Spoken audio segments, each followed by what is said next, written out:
everyone, I hope you're all well. Welcome back to my channel.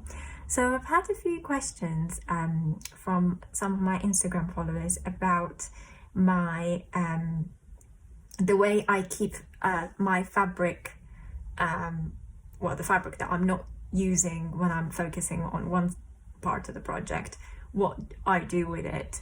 I mean, personally, and I think a lot of cross stitchers do this as well, I have tried different methods over months and months that I've been, stitching with the hoop mainly.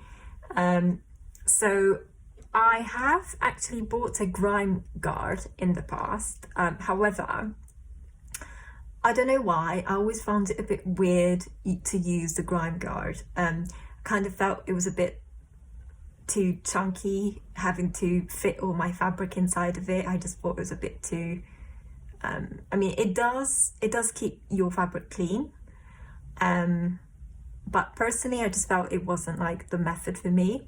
I mean, I know a lot of people use grime guards and they're fine with it, and that's great, but personally I kind of thought that wasn't my I guess way of doing things. I kind of preferred just having either like an elastic band, as you can see, around my fabric, or potentially having a just normal clip. This is a hair clip literally, but it's actually quite good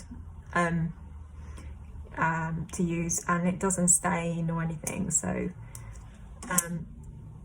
sometimes it can just be things that you have around the house, really. So it doesn't have to be something super expensive, but it can be, I don't know, just the normal clips, that you use to dry your clothes, or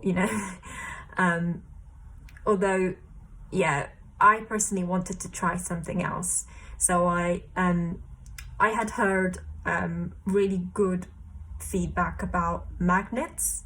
So I already have a needle minder, but it's a very small needle minder, and I wouldn't be able to use it with a lot of the fabric that I have, like the excess fabric. So I have purchased other magnets, which are really, really strong, and they just do the job perfectly fine. So these are the magnets, and so you can put these, I'm just going to show you how, but they can stretch as well, which is nice. So I know they look a little bit short like this, but you can stretch them, and I bought these from, I think it was Etsy. It was my first proper purchase on Etsy, and yeah, I just love them. They come in different colors, so I don't remember the name of the person that sold them to me, but if I can have a look, if you wanted to have a look at their page. They weren't that expensive at all, and I got quite a few, to be honest. Got like 3 pairs, I think. So yeah, and there are different sizes to them. So for example,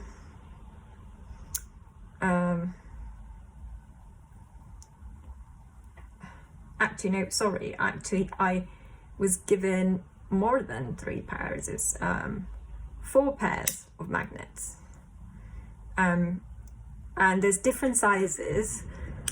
So I went for the large size. There are smaller sizes, so depending on how big your project is, or how much fabric you have, just in excess.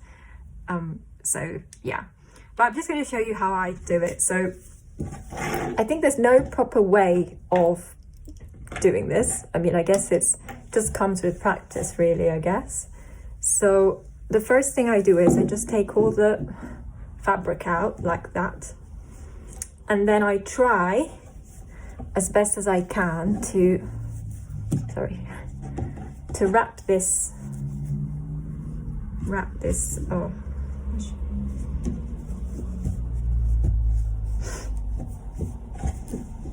yeah, to wrap this here on the side of my, like leaving some space here obviously so that I can do my stitching, but yeah, and then just getting the magnet and oops,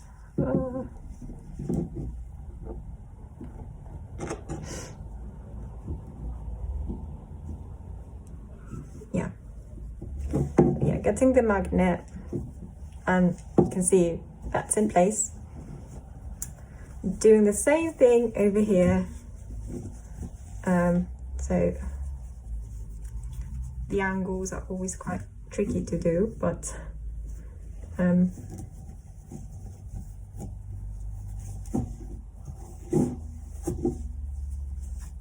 know, you can just go about it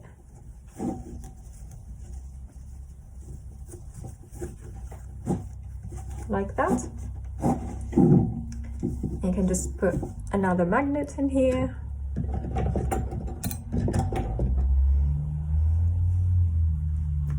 Oops.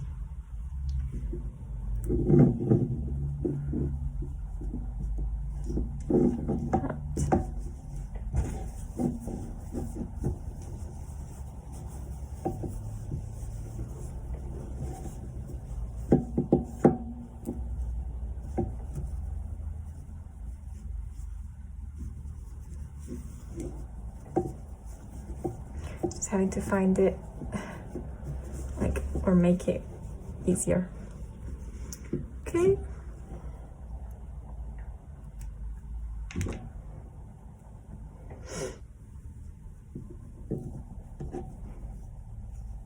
And ta-da! And that's done, literally. This part here, I just, yeah, I mean, you can use another magnet, I guess, but I just use, I've used an elastic band for now.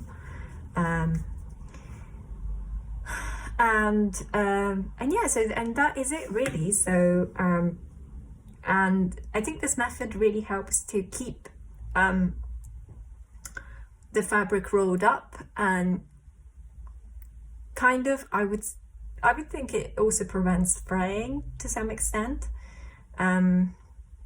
Although I do have my another method for, you know, for the fraying as well.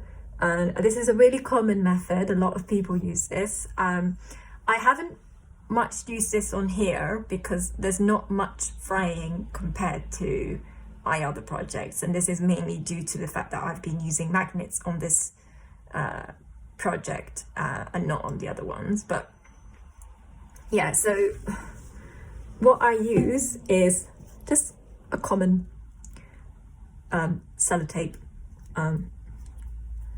and I think it doesn't matter what kind of sellotape it is, although I know that the cardboard, you know, this kind of sellotape that you use, which is quite thick on cardboard, is probably the best option, and it sticks onto the fabric, so I haven't had any issues with it not sticking. I know it's not pretty to see, but hey, I mean, it's just a temporary thing and it just stops the fabric from fraying. So yeah, so that is it for today. I really hope that you this kind of answered some of the questions that I had, and if you have any other questions, feel free to leave me a comment and I will try my best to respond. And so yeah, thank you for watching, take care and see you soon. Bye.